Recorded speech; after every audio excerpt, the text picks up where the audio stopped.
Alors mon activité, donc c'est de la tapisserie décorative, c'est-à-dire que je ne tisse pas de tissus, je transforme des tissus déjà réalisés.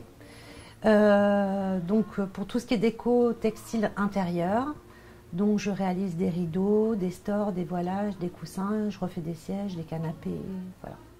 Je me suis reconvertie il y a une dizaine d'années. Avant je faisais tout autre chose, je faisais de la formation, de l'insertion professionnelle. Et donc il y a une dizaine d'années, j'ai passé mon CAP. Donc ça a été une expérience hyper intéressante mais difficile. Parce que moi j'avais fait la fac avant et là c'est un apprentissage qui est complètement différent. On se bat avec la matière, enfin bon, voilà. Et donc la préparation de ce CAP, c'est avec un projet de créer ma boîte. J'ai été hébergée par un confrère à Vincennes, donc c'est limitrophe.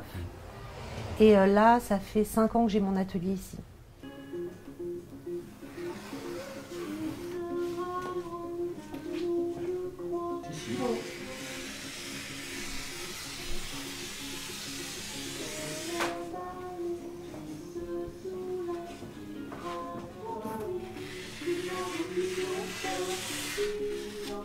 Allez, un.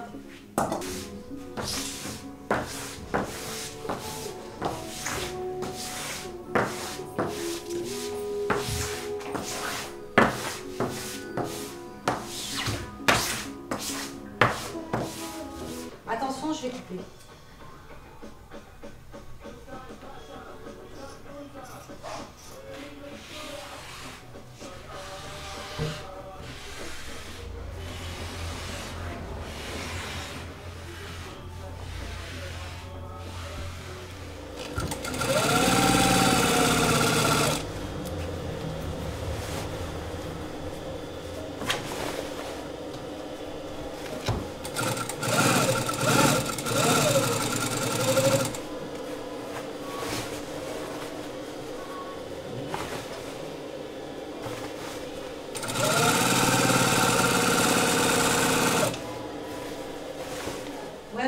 Éléonore, chaque année, elle en a 0 gagnant.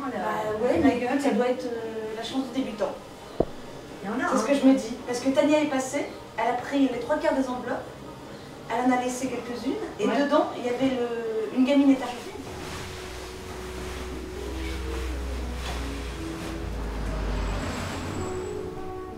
Alors, les petites mains de la République, c'est une super aventure. C'est un collectif donc, que j'ai créé avec Clémentine de Chabanex, qui est sculpteur, dans le quartier, donc quartier de la place de la République, ici vers Montreuil, et qui donc regroupe des artistes et des artisans.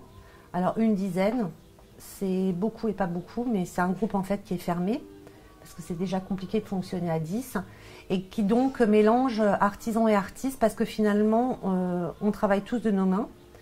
Il y en a qui créent, d'autres pas, mais on utilise tous des outils qu'on s'échange d'ailleurs, bien parfois.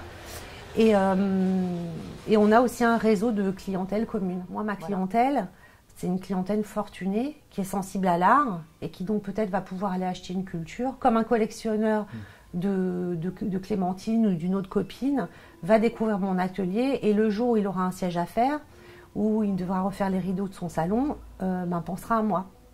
Donc c'est un intérêt professionnel certain. Voilà, de faire découvrir à nos clients d'autres disciplines et de créer comme ça un réseau commun. On a créé cette association qui en fait chaque année organise un événement qui s'appelle les Manufactories, où donc on invite nos clients, nos partenaires à venir visiter nos ateliers où on organise des expositions avec des invités différents chaque année. Et qui fait aussi un lien avec le quartier parce que c'est un quartier populaire, le Bas Montreuil, et souvent les gens, nos voisins, enfin pas de vie mais de journée, ne rentrent pas dans nos ateliers. Et même quand on organise des expositions comme les Manufactories, ne rentrent pas, ne viennent pas boire un verre au vernissage. Donc les Manufactories aussi, c'est le moment où on offre un spectacle, place de la République, au quartier. Donc nos visiteurs prennent rendez-vous le samedi soir. Et là, nos voisins sortent. Là, cette année, on a organisé un spectacle de magie qui était comble. Et ça fait vraiment plaisir. Donc, ça met un peu d'animation dans le quartier. Voilà.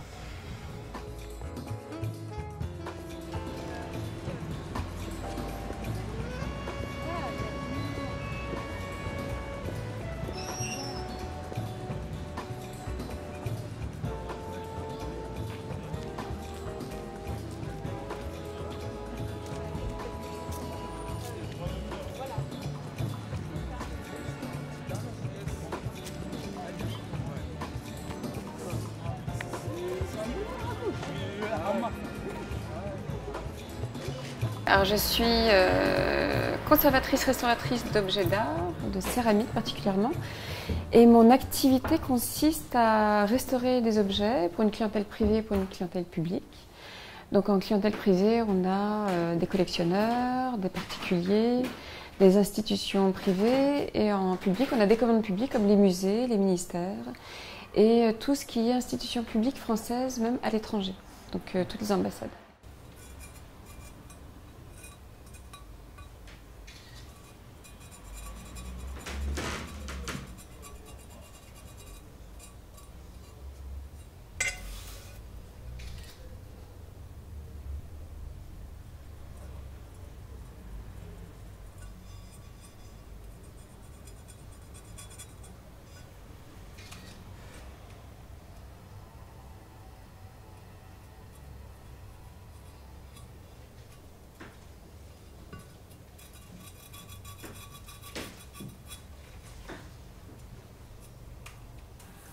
Bon, c'est pas parce qu'il y a une ombre que tu perds pas les sons, c'est juste que. En fait, je ne vois pas l'ombre là. Voilà, peut-être qu'il n'y est pas. Mais là tu la vois. Donc en fait, tu vois où est-ce que tu peux la placer.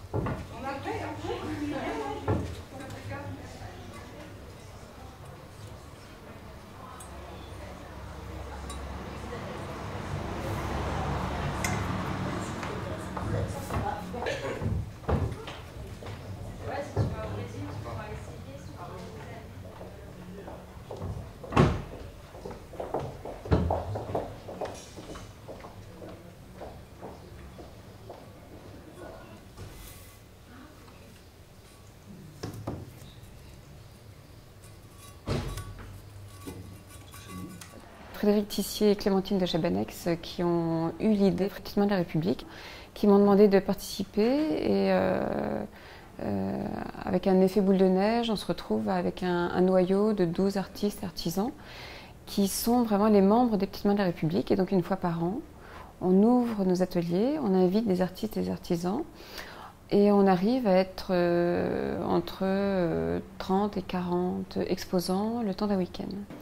Il y a un gros avantage d'être en association, c'est-à-dire que comme on ouvre nos ateliers une fois par an, tous en même temps, on multiplie nos énergies en fait pour s'occuper les uns de la communication, les autres de l'affichage, de la publicité, etc. Donc chacun a un rôle prédéfini avant que l'événement s'ouvre.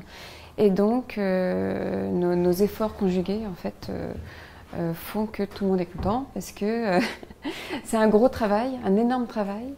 Et l'événement est toujours très heureux. Et celui qui vient de se passer, là, il y a une semaine, était beaucoup plus fort et avec un impact plus important que les autres années.